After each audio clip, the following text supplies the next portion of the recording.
Le Point vous est présenté par Infomaniac, le cloud éthique.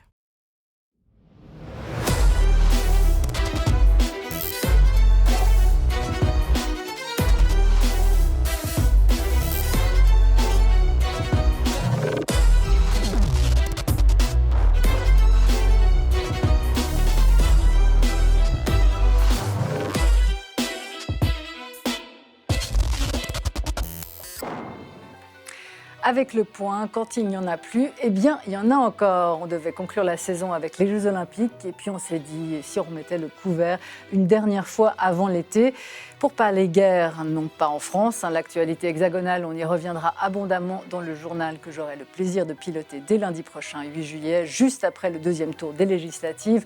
Non, aujourd'hui, nous allons parler de la guerre au Proche-Orient et de solutions de paix aussi illusoires que cela puisse paraître à l'heure qu'il est.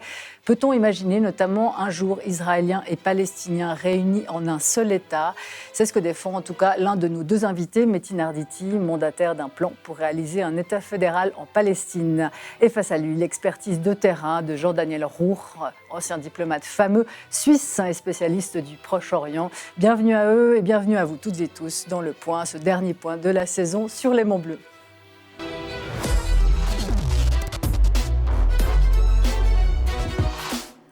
Et bienvenue à nos deux invités autour de cette table. Jean-Daniel Roure, bienvenue. Bonjour. Merci d'avoir fait le déplacement exprès de votre Moutier natal et votre lieu actuel de villégiature. Spécialiste, vous l'êtes, de la région moyen-orientale et à plus d'un titre. Vous avez été ambassadeur en Israël durant 5 ans, ambassadeur en Turquie aussi jusqu'à l'année passée. C'était votre dernier poste. Et envoyé spécial du DFAE, le département fédéral des affaires étrangères pour le Moyen-Orient, sous les magistères successifs de Micheline Calmiret et de Didier Burkhalter. Fédération, pas juste du DFAE. La Confédération. Pardon. Et c'est pas tout. Vous avez été aussi ambassadeur en Serbie et conseiller politique de notre star du barreau, ancienne star du barreau, Carla Del Ponte, alors procureure du tribunal pénal international pour l'ex-Yougoslavie à La Haye. Vous êtes aujourd'hui en retraite, on y reviendra. Et tous vos souvenirs, toutes vos réflexions, eh bien, vous les avez ramassés dans un livre qui vient de paraître en français chez Favre et en allemand à la Weltwoche. C'est ce livre, on le voit passer à l'écran, s'appelle « Crimes et tremblements d'une guerre froide à l'autre au service de la paix et de la justice ». Et c'est un carton, le livre est épuisé, mais bientôt réédité, qu'on se rassure. Metin Arditi, bienvenue. Bonjour. J'ai envie de dire bienvenue chez vous, puisque c'est au prétexte de votre plan de paix pour une solution israélo-palestinienne sur un seul État, un seul territoire, que nous abordons cette émission. Alors on le rappelle pour la galerie, Metin Arditi, vous êtes ambassadeur de bonne volonté de l'UNESCO pour le dialogue interculturel et écrivain, bien sûr, l'auteur notamment de Rachel et les siens, paru en 2020, et qui traite sur plus d'un siècle de l'histoire des communautés juives, palestiniennes et chrétiennes en Terre Sainte, des communautés réunies sur un seul État, un seul territoire, dans un État fédéral. C'est le projet que vous avez souhaité voir étudié par le Global Institute. Un groupe d'une vingtaine d'experts internationaux s'est réuni en début d'année sous la direction de Ricardo Bocco, spécialiste du Moyen-Orient. Le rapport finalisé paraîtra dans la deuxième partie de juillet. Ce rapport, ce plan, c'est une Suisse que vous voudriez voir implantée au Moyen-Orient, Metin Arditi? Oh là là, je n'ai pas une telle ambition. Je voudrais tout d'abord qu'on y réfléchisse, c'est tout. Avant d'aller sonner à la porte du Graduate Institute, je me suis fait quelques réflexions sur cette situation que je suis depuis une vingtaine d'années et où je suis aussi actif à travers 2 de mes fondations. L'une qui s'occupe d'éducation musicale en Palestine et en Israël, et l'autre qui s'occupe d'échanges d'écriture entre étudiants israéliens juifs et étudiants israéliens arabes, chacun devant se mettre dans la peau de l'autre pour écrire son texte.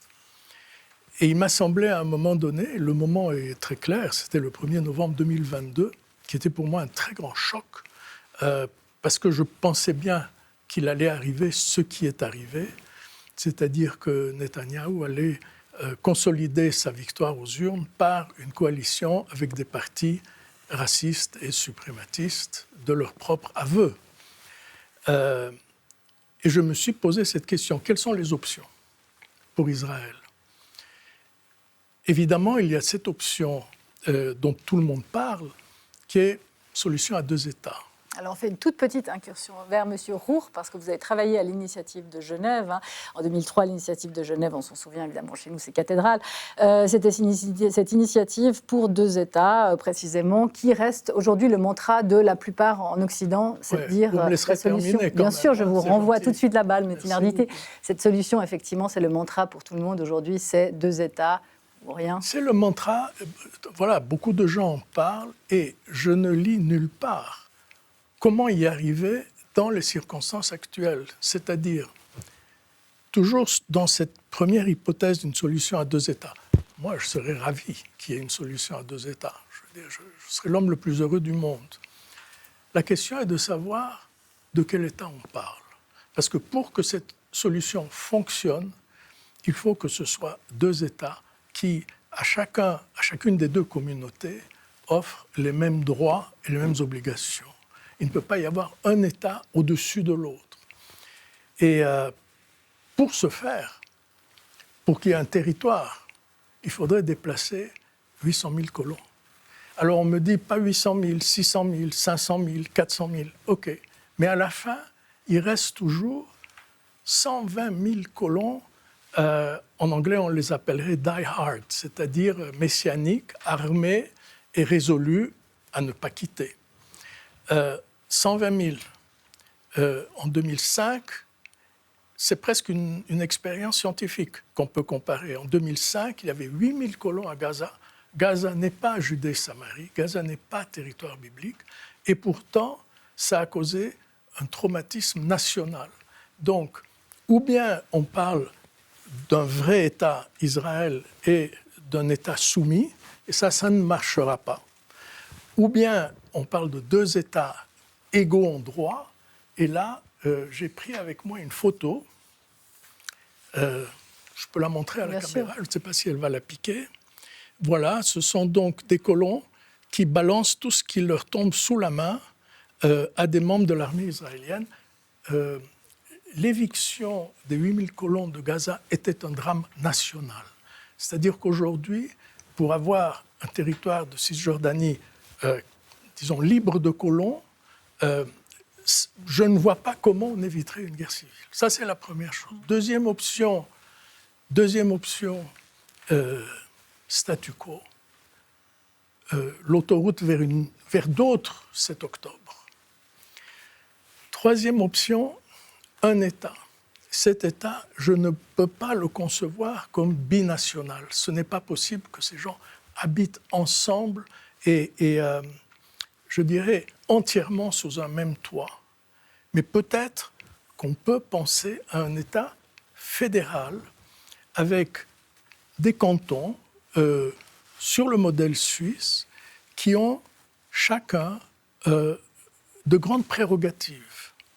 C'est là où je me suis adressé au Graduate Institute en disant, voilà, est-ce qu'on peut au moins analyser cette possibilité qui elle-même est souvent citée, pas toujours analysée dans les détails. Est-ce qu'on peut l'analyser sous l'angle du droit constitutionnel?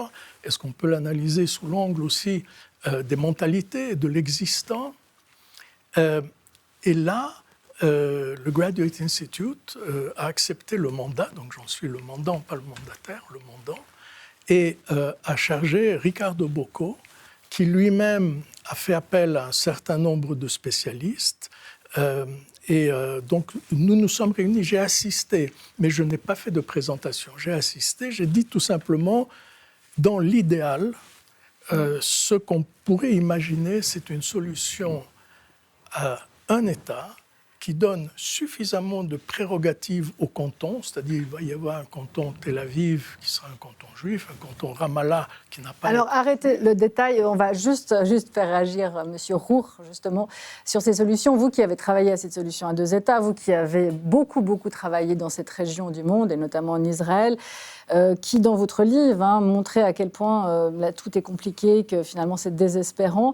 Est-ce que vous pensez qu'aujourd'hui de travailler sur des solutions 2 États, un État, c'est une discussion de salon, ou bien il y a quelque chose qui pourrait un jour émerger comme solution de paix? au Moyen-Orient? Bon, alors, d'abord, j'aimerais dire que tout ce qui pourra satisfaire les aspirations et les besoins des deux populations mérite d'être discuté, mérite d'être présenté. Et puis, je crois que ça rencontrera l'assentiment de la communauté internationale. C'est vrai que jusqu'à présent, le mantra, c'est la solution à deux États. C'est peut-être d'ailleurs un des rares points consensuels dans le monde entre les Chinois, les Russes, les Américains, tous les pays européens, qui ont tous dit après le 7 octobre, il faut relancer une perspective politique sur la base de la solution à deux États. Mais j'ai l'impression qu'on dit ça parce que, un peu par défaut, parce qu'on n'a pas réfléchi tellement à autre chose. C'est pas nouveau. Je me souviens qu'en janvier 2017, du temps de la présidence Hollande, Jean-Marc Ayrault, qui était à ce moment-là ministre des Affaires étrangères, avait organisé à Paris une conférence sur la solution à deux États. Une conférence qui avait invité une soixantaine de pays. Il n'y avait pas les Israéliens, il n'y avait pas les Palestiniens. C'est une conférence sur une journée, et chaque représentant, il y avait des chefs d'État aussi, avait 5 à 10 minutes au podium pour dire tout le bien qu'ils pensaient d'une solution à deux États. À l'époque, j'avais fait une chronique dans La Croix intitulée « Défilé de mode ». C'était exactement ça. Oui, c'est la parole effectivement qu'on dit parce qu'on ne sait pas quoi dire d'autre. Mais c'est le consensus international depuis 1967 qui a été réaffirmé à différentes reprises par le Conseil de sécurité des Nations Unies. Je crois que la dernière fois, c'était dans une résolution qui s'appelle 2334. C'était à la fin de la présidence Obama, c'était le travail de John Kerry. Il y a deux gouvernements au monde qui s'opposent formellement à la solution à deux États. C'est le gouvernement iranien et le gouvernement israélien. Absolument. Mais pour le reste, il y a un consensus. D'ailleurs, vous dites dans votre livre, vous dites Israël je n'ai jamais rencontré un dirigeant israélien qui veuille faire la paix avec les Palestiniens. Ça, c'est très dur. C'est aussi parce que j'étais là peut-être au mauvais moment. Je ne dis pas qu'il n'y en a pas eu. Je dis que j'en ai jamais rencontré. Mais c'est vrai que je suis arrivé en Israël sous l'ère Netanyahou, et puis Netanyahou, il le dit ouvertement, il ne veut pas d'État palestinien.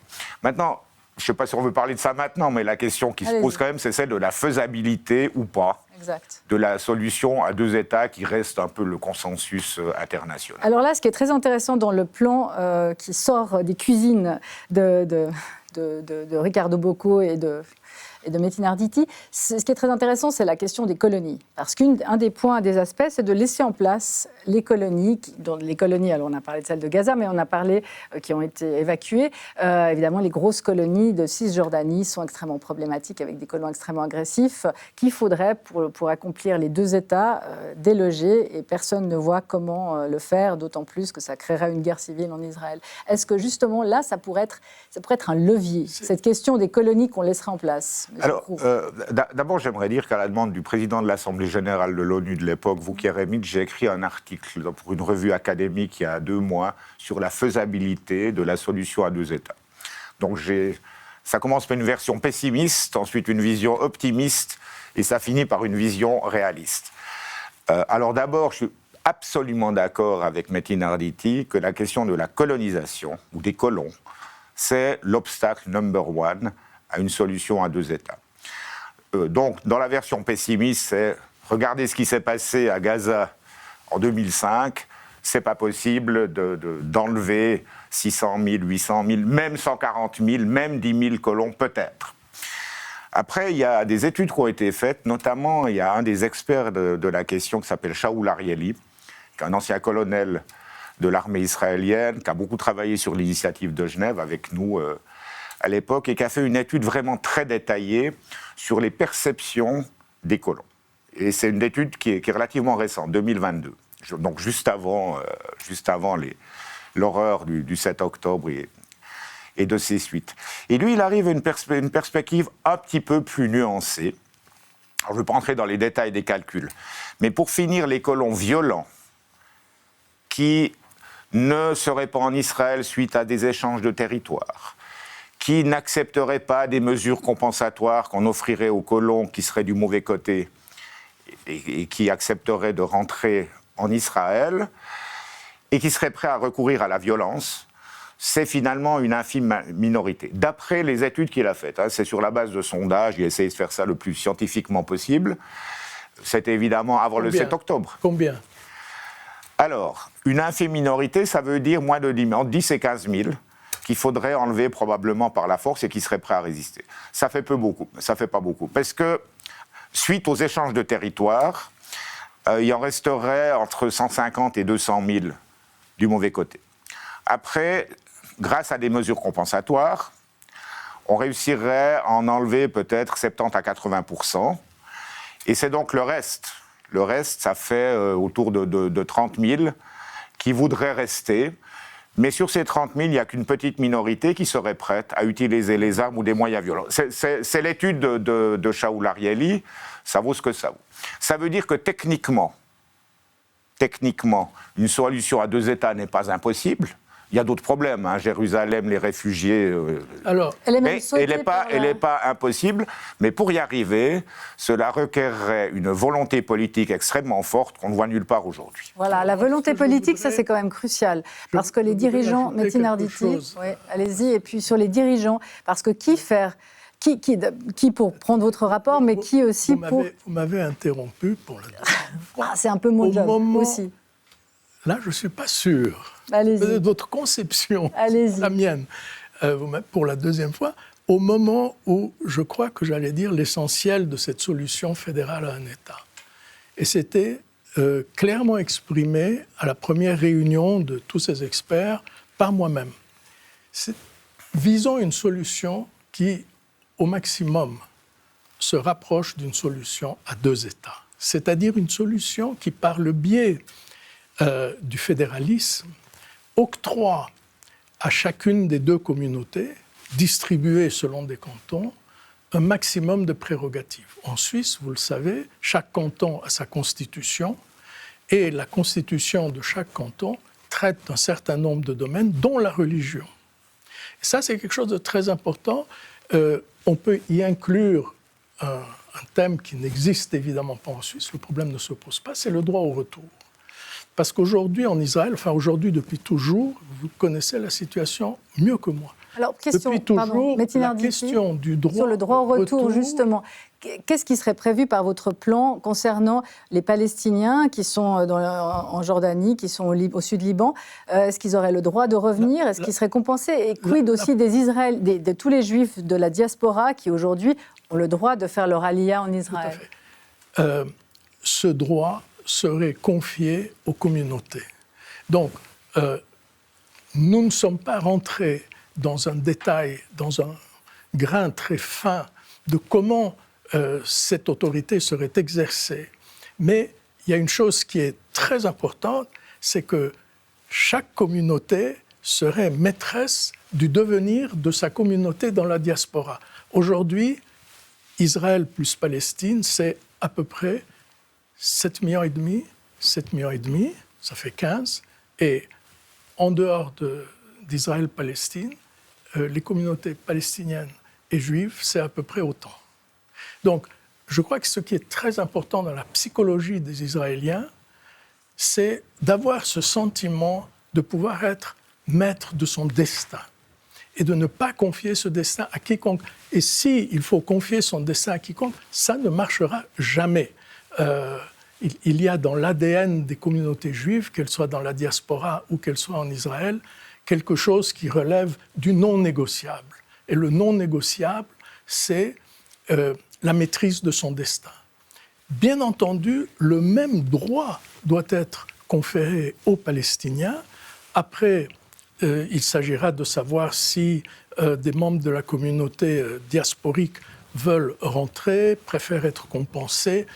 Tout ça, ce sont des questions qui se négocient. Mais sur le principe, si je devais lister les conditions les plus importantes pour que un quelconque projet puisse être acceptable du côté israélien, je dirais la maîtrise du droit au retour. Et du côté palestinien aussi. Pardon ? La question du côté palestinien aussi. Même chose. Simplement, il y a eu l'Holocauste pendant la guerre, et ça, c'est quelque chose qui ne s'efface pas.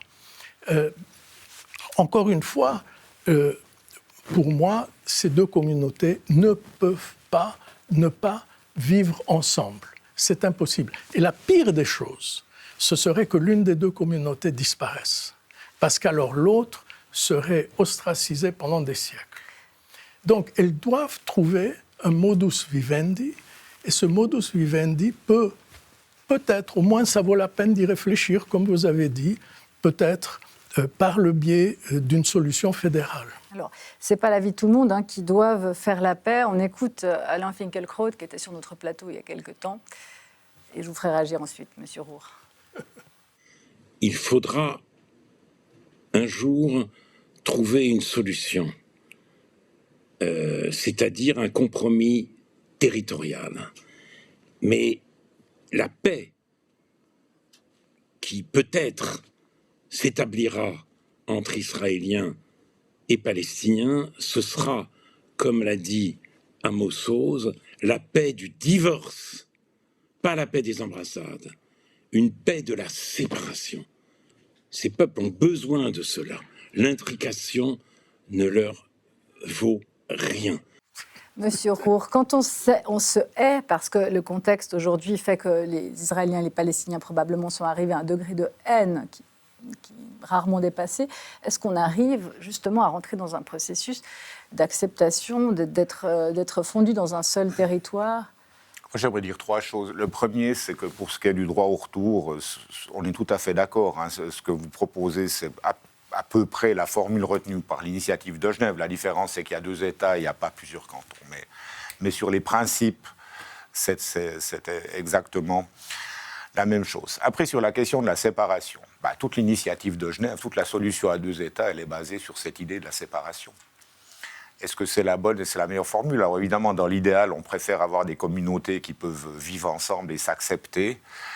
Mais voilà, les auteurs de l'initiative de Genève, à l'époque, ils sont arrivés à la conclusion que, vu les violences, les guerres successives, la deuxième intifada, ça serait préférable de laisser, en tout cas, pour 1 ou 2 ou 3 générations, les 2 communautés séparées, quitte à retisser des liens à travers la société civile petit à petit, pour permettre à ces 2 communautés de vivre ensemble.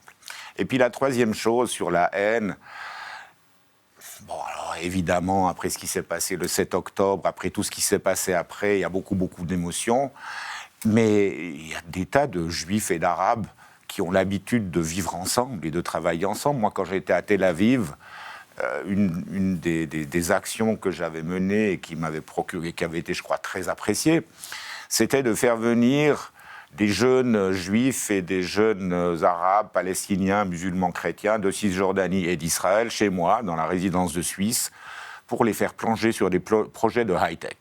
On faisait ça en coopération avec un venture capital américain. Et puis, ils pouvaient recevoir une bourse pour aller à Boston pendant 6 mois, s'ils arrivaient avec un projet conjoint qui tenait la route. Et il y avait un concours. Ces gens n'ont jamais eu aucun problème à discuter ensemble.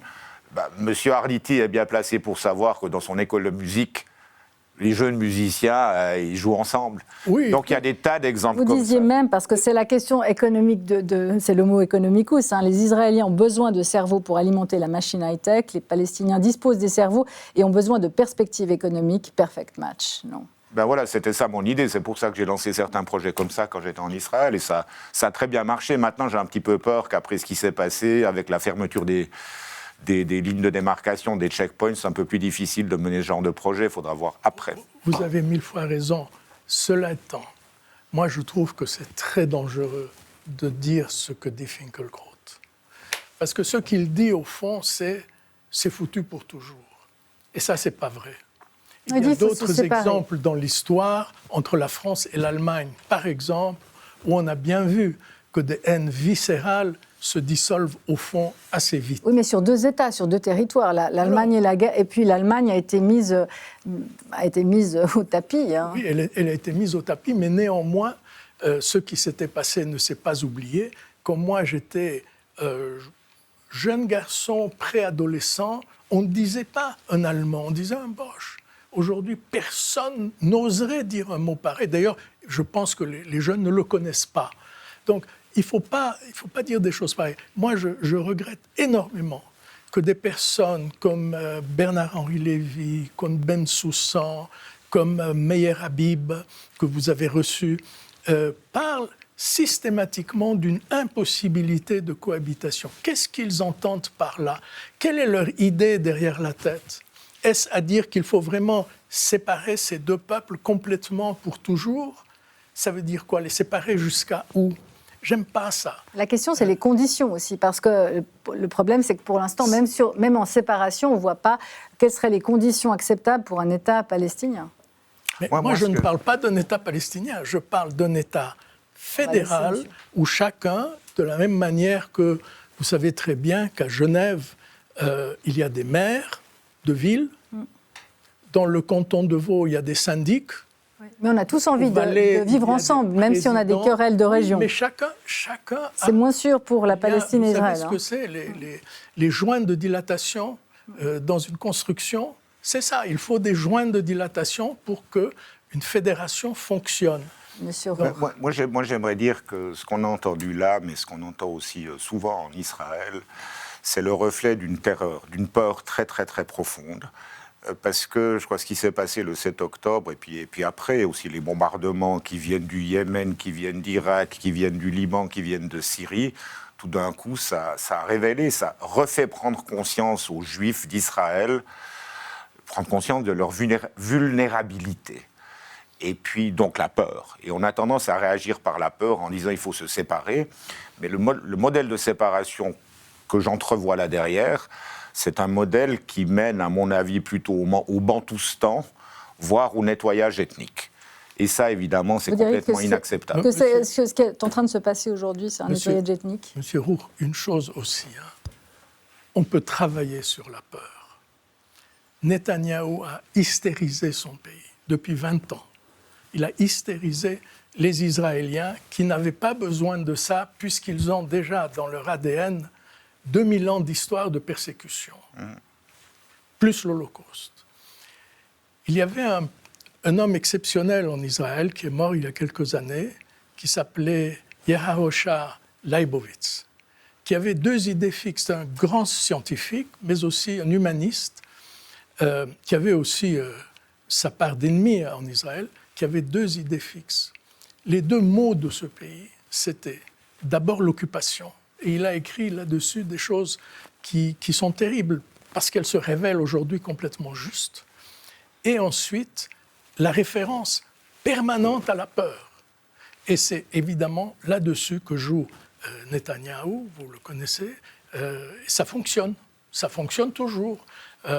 Il a des cartes, il a des schémas, et je pense que là, avec évolution dans la politique israélienne, on peut travailler là-dessus. Ça ne va pas se faire du jour au lendemain. Mais qui pour travailler là-dessus? Parce que la réalité aujourd'hui, c'est qu'on parle de plan de paix. La guerre, non seulement continue à Gaza de façon dramatique, mais elle menace de s'élargir au sud Liban. On regarde ces images.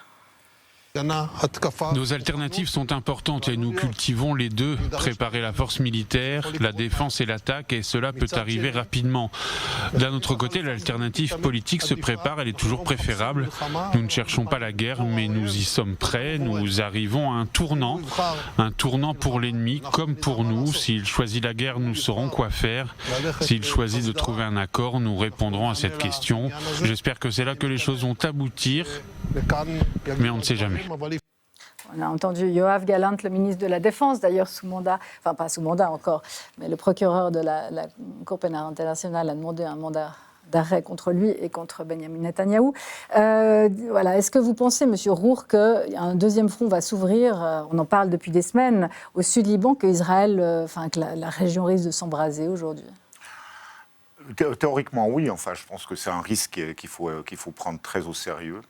Il y a un vrai danger d'escalade au nord. Il y a une raison très simple. Vous avez à peu près 60 000 juifs israéliens qui ont dû quitter le nord du Liban, leur maison, leur kibbutz, et qui sont depuis octobre dans des hôtels, en général, soit à Tel Aviv, soit au bord de la mer Morte, et qui ne savent pas quand ils pourront rentrer, dans quel état ils retrouveront leur maison et s'il y aura du travail. Donc il y a vraiment une grosse demande de la part de ces gens, plus des 40 autres mille d'ailleurs qui qui ont dû quitter le voisinage de Gaza, les kibboutz autour de Gaza. Donc il y a une forte pression de ces gens. Et là, de nouveau, on est dans la sécurité. Les Israéliens aimeraient créer une espèce de zone de sécurité sur 10, 20 ou 30 kilomètres jusqu'à la rivière Litani, au sud du Liban, où il n'y aurait pas de Hezbollah. À mon avis, c'est une illusion. Pour l'instant, il n'y aurait pas pour l'instant. Mais ça m'étonnerait beaucoup qu'il y arrive. Le Hezbollah s'est extrêmement aguerri ces dernières années. Et puis le risque qu'il y a, c'est que s'il y a une offensive terrestre des Israéliens au Liban, il n'est pas exclu du tout que l'Iran s'engage directement. Et là, on est dans un scénario d'apocalypse. Maintenant, la bonne nouvelle, c'est que Netanyahou a été invité par le Congrès le 24 juillet à Washington. Alors, c'est peut-être pas une bonne nouvelle pour tout le monde, c'est aussi une mauvaise nouvelle, mais ça m'étonnerait qu'il lance une offensive sur le Liban avant ce moment de gloire de Netanyahou. Attendez, M. Arditi, je vous donne tout de suite la parole, mais j'aimerais, effectivement, la question cruciale aujourd'hui, c'est qui pour saisir la perche de la paix? Parce qu'on voit que Netanyahou n'est pas prêt de céder le pouvoir. On voit qu'une grande partie de la population israélienne voit leur sécurité assurée par la guerre aujourd'hui. D'ailleurs, même dans l'idée d'une guerre au Liban, il y a seulement 29% de la population qui s'y opposerait en l'état. Donc, qui, par exemple, pour saisir vos propositions de paix ou d'autres en l'état? Avant ça, je voudrais ajouter quelque chose, poser une question à M. Roux. Est-ce que vous ne pensez pas qu'au-delà de cette possibilité, éventualité d'une deuxième guerre au nord, il y ait une autre guerre, un troisième front qui éclate en Cisjordanie? On peut déjà dire que c'est le cas, mais là, la disproportion des forces est telle, l'asymétrie des forces entre les forces israéliennes et les bandes armées palestiniennes, disons ça comme ça. Mais disons que la répression en Cisjordanie s'est intensifiée depuis le 7 octobre, ça se voit par le nombre de morts. Et la pénétration du Hamas en Cisjordanie également. Mais ça, c'est pas nouveau. Hein, je veux dire. Déjà aux élections de 2006, le Hamas avait aussi gagné là. Elle augmente. Elle a augmenté sérieusement depuis le 7 octobre. Donc là, il y a un risque quand même de troisième front. Du reste, c'était à cause de cette possibilité de troisième front que l'armée israélienne avait dégarni ses troupes de la frontière à Gaza et qu'il s'est passé ce qui s'est passé, ce qui aurait pu ne pas se passer. Vous savez, monsieur Arditi, peu de temps après que Netanyahou a réussi à convaincre Trump de sortir de l'accord nucléaire avec l'Iran, j'ai eu une conversation avec un des proches de Netanyahou. Et je lui ai dit, vous faites une erreur magistrale. Parce que, l'Iran va progresser d'autant plus vite vers la capacité nucléaire, et 2, vous allez vous retrouver encerclé sur 6 ou 7 fronts.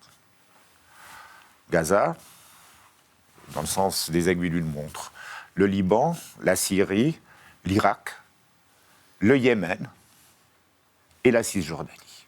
C'est ce qui arrive aujourd'hui. Et puis, alors il est devenu rouge, il s'est beaucoup énervé contre moi, qui sait que je suis pour donner des leçons aux grands stratèges.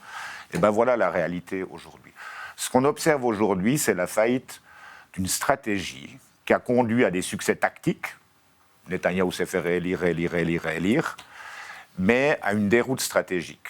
Et la déroute peut tourner en catastrophe.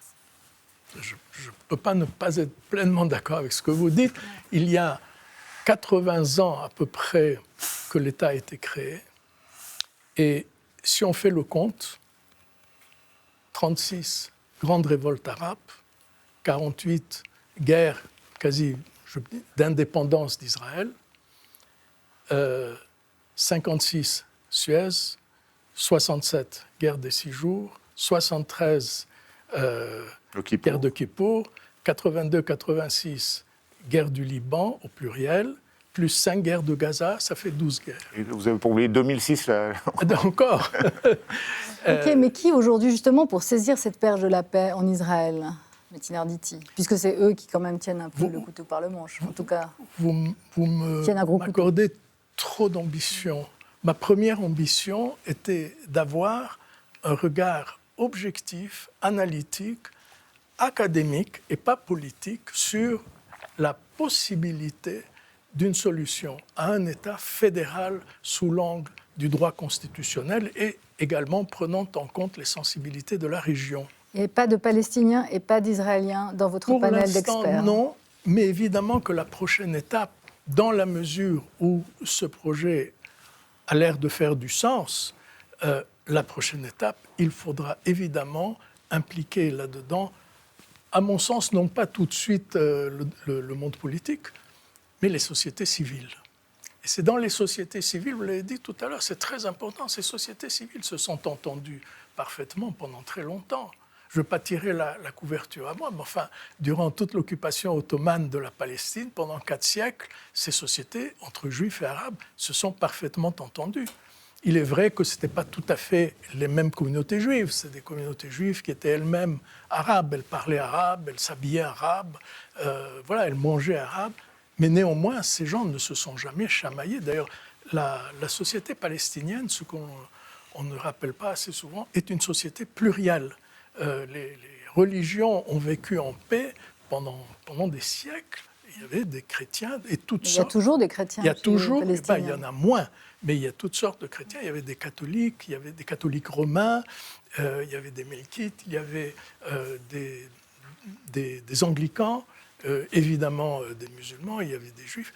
Donc ça n'a jamais été un problème. Il ne faut pas. Quand j'entends M. Habib dire qu'aujourd'hui un juif ne peut pas aller dans un pays arabe sans se faire égorger, je suis tiraillé entre mon envie d'éclater de rire et mon envie de rentrer dans une colère noire. Bon, dans les faits, beaucoup de juifs ont été chassés quand même des pays arabes. Non, mais attends, aujourd'hui, qu'un juif aille dans un... Quand moi, j'étais je ne sais combien de fois, M. Rouk le sait, en Palestine, enfin en Cisjordanie, tout le monde sait que je suis juif. Jamais je n'ai ressenti le moindre antisémitisme. Je peux même vous dire qu'un jour, alors que j'étais à Bethléem avec une délégation, je crois même qu'il y avait l'ambassadeur qui dirige le bureau suisse de Ramallah. Nous étions au conservatoire, nous devions aller déjeuner à Ramallah et le directeur du bureau de l'UNESCO à Ramallah m'a dit « Monsieur Arditi, je voudrais qu'on déjeune côte à côte ». J'ai dit « Écoutez, OK au dessert, parce que là, il y a un problème de protocole. » Et au dessert, donc c'est un garçon qui est musulman, au dessert, il me dit, vous savez, récemment, vous avez fait un discours à l'UNESCO. J'étais là dans la salle. À ce moment-là, ma femme attendait un enfant. Et je me suis dit, si cet enfant est un garçon, je l'appellerai Métine. Quelle gloire. Mais vous dites, vous êtes allé dans les territoires, effectivement, c'est le cas de très peu d'Israéliens. Hein. D'ailleurs, ils n'ont malheureusement, c'est le cas de très peu d'Israéliens. C'est pire que ça, c'est interdit. Oui, mais c'est interdit par la loi. Pourquoi c'est interdit? C'est bizarre, parce que c'est recommandé aux colons qui risquent le plus et c'est interdit aux non-colons qui risquent le moins. Pourquoi? Pour une raison très simple, pour éviter une sensibilisation des Israéliens aux conditions de vie des Palestiniens. Parce que je peux affirmer une chose, aller passer quelques jours en Cisjordanie, c'est une expérience transformatrice. On n'en sort pas indemne de voir comment ces gens la vivent. Je ne parle même pas de Gaza.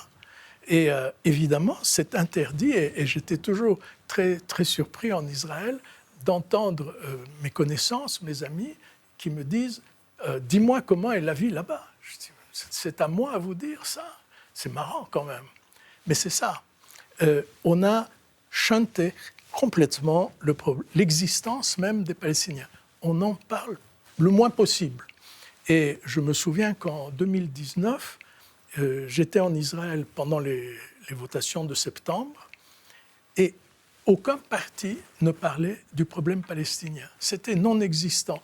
J'avais écrit une chronique pour un grand journal français intitulée « Les Palestiniens n'existent pas » et la chronique m'avait été refusée. Mais la question aujourd'hui, et vous le dites, on n'a que des... toute démarche est un échec occidental. Est-ce qu'aujourd'hui, il faut continuer de s'en mêler? D'ailleurs, est-ce que ce n'est pas un peu néocolonial, comme ça, de trouver des solutions pour une partie du monde, finalement, qui ne nous a rien demandé, M. Roux? Bon, alors nous, le travail qu'on a fait sur l'initiative de Genève, c'est à la demande des partis. Hein, alors vous aviez associé effectivement des... Non, c'est pas qu'on avait associé, c'est que les ex-négociateurs palestiniens et israéliens des accords d'Oslo, qui ont échoué pour toutes sortes de raisons à la fin de l'ère Clinton, alors qu'ils étaient à ça d'un vrai accord de paix. Ils ont dit ça va pas, on va refaire ça. Ils sont réunis dans le chalet d'un professeur d'université, Alexis Keller, tout le monde le connaît. Et puis ensuite, ils nous ont demandé de les aider. Donc c'est vraiment venu de la société civile ou disons des milieux d'influence israéliens et palestiniens. Et c'est sur cette base-là, et à cause de ça, parce qu'il y a eu cette demande, qu'on a fait ce qu'on demande en général à un modérateur neutre. Je peux répondre pour ma part. Alors évidemment, c'est une autre démarche. Je n'ai été sollicité par personne. Je suis juif, non croyant, non pratiquant, non tout ce que vous voulez, mais je le suis. Et lorsque il y a des actes qui sont commis par le pays qui aujourd'hui incarne la judéité, je me sens co-signataire. Je ne peux pas dire pourquoi, c'est comme ça. Et ce que je peux faire, ce que j'essaye de faire depuis bientôt 20 ans... Vous sentez, une double allégeance? Je n'ai pas de double allégeance. J'ai comment dirais-je, une solidarité qui est mise à mal. Non, mon allégeance, moi je suis suisse, punto basta. Et même si des fois je confonds, comme tout à l'heure, hors antenne, la raclette et la fondue, c'est que je pense aux deux en voulant n'en abandonner aucune. Mais il y a une réalité là qui est incontournable, c'est que je me sens co-signataire d'actes que je réprouve et co-responsable. Et donc, depuis un certain nombre d'années, que ce soit par le biais de la musique, que ce soit par le biais des échanges culturels, j'essaye de faire quelque chose qui est probablement égal à la racine carrée de 0, mais au moins, je peux me dire, j'ai essayé. Et là, ça part d'un même mouvement. J'essaye, avec beaucoup d'humilité, c'est pour ça que je vous ai dit tout à l'heure, ne me donnez pas trop d'ambition, je n'ai pas tant d'ambition, mais au moins qu'on commence à réfléchir à quelque chose. Et ce quelque chose, peut-être qu'un jour, on y retournera, peut-être dans 10 ans, dans 50 ans, on dira, tiens, peut-être que là, il y a une solution à creuser. Alors, juste sur une des personnes qui a participé au panel d'experts, hein, évidemment, c'est qui est Judith Butler, oui. qui est la papesse du wokisme, ça c'était Gilles Kepel qui le disait sur notre antenne, qui a tenu des propos pour défendre le Hamas. Non, pas pour dire que c'était un acte, le 7 octobre était... Mais pas pour défendre ces actes. Alors je vous laisserai la défendre. Mais non, quand on a une figure comme ça dans un panel, est-ce que c'est pas un rempart? Est-ce que c'est pas un rempart juste au fait que les communautés juives puissent se saisir de votre proposition? C'est un rempart si vous tronquez ce qu'elle dit. Ce qu'elle dit, c'était que c'est un acte de révolte. Qu'est-ce que c'est que ce qui s'est passé, si ce n'est des gens qui, avec un bulldozer, cassent une barrière. Et ensuite, elle a bien dit, ce qu'ils ont commis, c'est des crimes contre l'humanité. Simplement, évidemment, si vous coupez la parole aux gens ou vous tronquez ce qu'ils disent, après, c'est monté en épingle. Gilles Kepel, je le connais très bien, malheureusement pour lui, à Normal Sup, son cours a été sucré à cause des mouvements woke. Mais le mouvement woke qu'il y a à Normal Sup ou à Sciences Po n'a rien à voir avec la pensée de Judith Butler. Ce que je veux dire aussi à propos de Judith Butler, moi je ne connaissais pas son nom. Et puis, quand Ricardo Bocco m'a dit « Tiens, je vais inviter Judith Butler », j'ai été voir, j'ai dit « Mais écoute, c'est une spécialiste de la théorie des genres ». Il m'a dit « Oui, mais elle connaît le problème ». Et elle est venue et j'étais très content qu'elle vienne parce qu'elle m'a mis en quelque sorte le nez sur un problème essentiel. On dit toujours il faut la paix, n'est-ce pas? Ok, c'est une première étape. Deuxième étape, et peut-être la plus importante, il faut la réconciliation. S'il n'y a pas la réconciliation, il n'y a pas la paix. En Afrique du Sud, il y avait cette commission Vérité et Réconciliation présidée par Desmond Tutu, qui a été absolument la clé. Après les génocides du Rwanda, il y a eu également des groupes de réconciliation qui mettaient tout sur la table. Et puis la troisième chose qu'elle dit, et qui est très importante, c'est la reconstruction. C'est-à-dire, on peut faire la paix, on peut dire, OK, allez, on s'est à peu près réconcilié entre Israéliens et Palestiniens, mais si vous avez deux sociétés avec des niveaux sociaux, économiques, culturels très différents, ça ne va pas marcher. Et un des objectifs clés d'une quelconque réconciliation, et ça ne peut pas se faire en 24 heures, mais c'est de diminuer ce gap, c'est-à-dire par l'école et par l'université. Et là, c'est un point essentiel à mes yeux qu'il a apporté à ma propre réflexion, parce que même si je travaille avec toutes les universités israéliennes, je n'ai jamais mis le problème dans ces termes. Si on imagine réconciliation, une des étapes clés aussi, c'est la justice. Vous qui avez travaillé à proximité des dossiers rwandais, des dossiers des Balkans aussi, on reviendra aussi sur les nuances que vous apportez à tout ça, mais est-ce que c'est envisageable justement qu'il y ait des enquêtes réelles qui soient menées aujourd'hui en Israël, dans les territoires ou autres, sur les exactions qui ont été commises de part et d'autre? Bon, d'abord, moi j'aimerais dire que mon souci de la justice, il vient aussi d'un espèce de devoir d'humanité. Hein. Quand on voit des images ou quand on a conscience d'exactions, de crimes épouvantables qui sont commis, où que ce soit. Hein. Et là, j'aimerais pas exclure le Congo, le Soudan. Alors, ça n'a rien à voir, mais j'aimerais que vous lisiez juste un passage de votre livre que je trouve on a envie de bouleversant. justice quand on voit ces souffrances. Quand on est un homme. Vous le lisez ou je le lis? Une femme, enfin, quand on est un être humain ou transgenre. Je le lis parce que c'est quand même important de savoir. On vient parler du sujet. Que la justice, et puis ça ramène à d'autres problèmes qu'on a tendance à oublier, mais qui se sont plus ou moins résolus quand même dans les Balkans. Donc là, vous êtes, je vous laisse lire peut-être le passage, ou bien vous voulez que je lise? Votre voix est beaucoup plus belle. Donc c'était l'été 2001, les odeurs cadavériques attaquaient les narines et imprégnèrent pour longtemps tous les vêtements. Je les ai jetés. La fosse était à moitié exhumée, on voyait des os, des crânes. Un archéologue forensique, c'est ainsi que ce métier nécessaire mais douteux d'excavateur de cadavres s'intitule, nous donnait des explications. À un moment, il sauta dans la fosse en contrebas. Oh, s'extasia-t-il en jouant avec une petite main d'enfant émergeant de la terre. Ses tendons fonctionnaient encore. C'était presque dommage qu'il ne soit pas possible de conserver une fosse commune témoin où on pourrait emmener tous les amoureux de la guerre. Ça vaccine pour l'éternité, ça crée la rage. Comment ne pas vouloir de tous ces tripes faire juger et condamner les responsables de ces massacres après avoir vu cette petite main encore charnue? J'estimais qu'elle devait appartenir à un gamin d'une dizaine d'années. J'acceptais donc l'offre de Blaise Godet pour rejoindre Carla Del Ponte, la procureure du tribunal. Ça, c'était probablement la plus grande fosse commune qui a été retrouvée dans les guerres balkaniques. C'était sur un terrain d'exercice de la police, entouré par des casernes militaires à 10 km du centre-ville de Belgrade. C'était des corps d'Albanais du Kosovo qui avaient d'abord été enterrés au Kosovo, puis ensuite, quand l'OTAN est arrivé, ils les ont déterrés à la va-vite, chargés sur d'autres camions, puis emmenés dans un endroit où ils pensaient qu'on ne les trouverait jamais, pour cacher leurs crimes, n'est-ce pas? Et puis, finalement, ils ont quand même été trouvés, et puis on a participé à l'exhumation, etc. Puis j'ai assisté à cette scène épouvantable.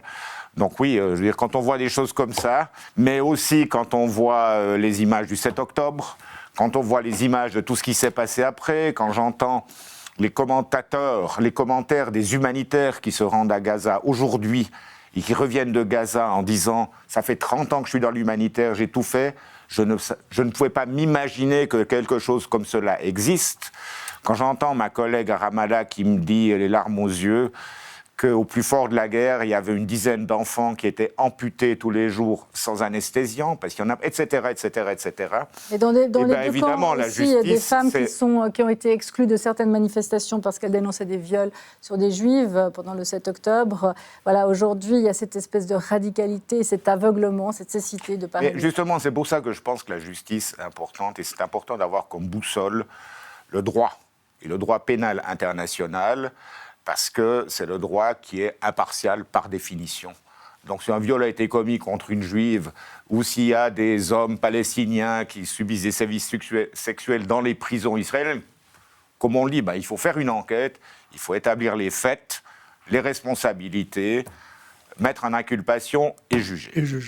Voilà. Et Et chez nous, c'est pour ça tout le monde devient- la même chose. Et là, on n'est pas dans un débat partisan. Mais chez nous, le débat partisan est extrêmement compliqué. Quand on voit la polémique qu'il y a à Lausanne maintenant, parce que le syndic de Lausanne, Grégoire Junot, invite Philippe Lazzarini pour le 1er août, qui est le chef de l'UNRWA, qui s'occupe dans les territoires justement d'apporter le secours quand même aux populations. Quand on voit ça chez nous, d'abord, votre réaction par rapport à ça ? Bon, écoutez, alors, ça fait des années que l'UNRWA est un point de fixation de la propagande du gouvernement, enfin de ce gouvernement israélien, mais qui est quand même déjà là depuis longtemps.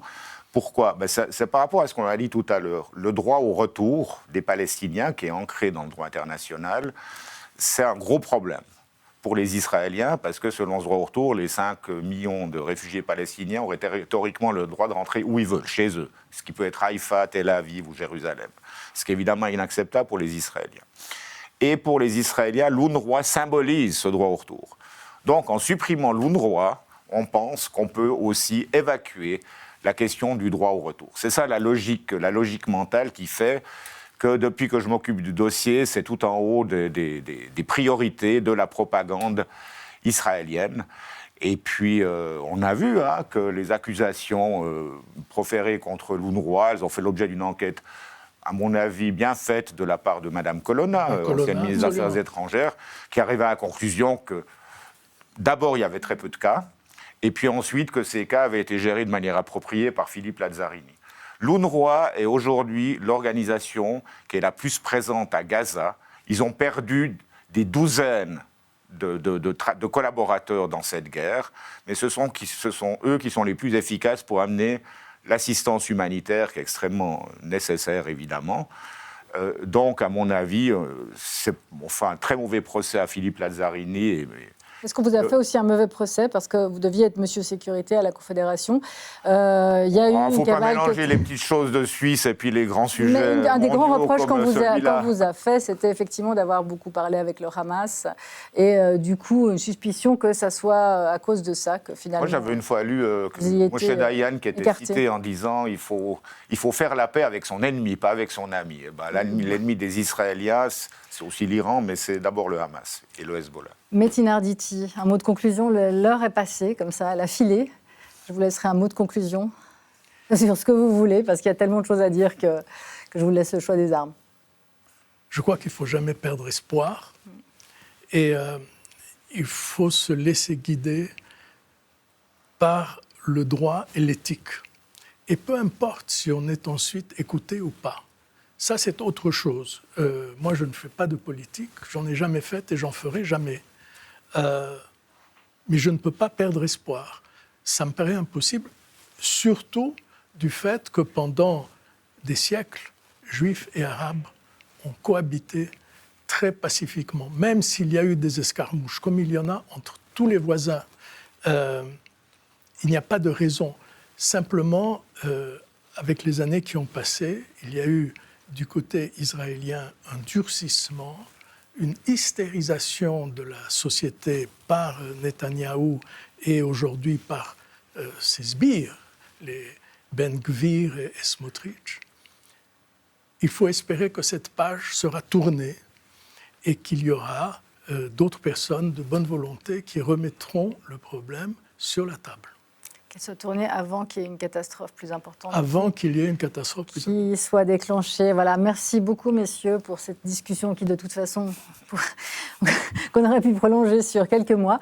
Mais voilà, il est temps de nous quitter. C'était ce tout dernier point de la saison. Un immense merci à nos deux invités. Jean-Daniel Roure, dont on rappelle le titre, Crimes et tremblements d'une guerre froide à l'autre au service de la paix et de la justice. Et Metin Arditi pour votre livre blanc. Le livre blanc que Ricardo Bocco va bientôt publier sur justement cet État fédéral pour Israéliens et Palestiniens. Merci à toute notre équipe technique qui permet que cette émission existe chaque semaine. Merci à vous de nous suivre, de nous faire confiance, de plus en plus nombreux. Je rappelle que Le Point peut être retrouvé en tout temps en podcast sur YouTube, L'Aimant Bleu, et sur notre site l'aimantbleu.ch/Le Point. Voilà, eh bien, il est temps de vous souhaiter un excellent été, le plus beau des étés, si possible. Reposez-vous bien et on se retrouve avec Le Point le 28 août. Moi, je vous retrouve déjà la semaine prochaine à la barre du téléjournal. En attendant, très bonne soirée, très bonne semaine à toutes et tous.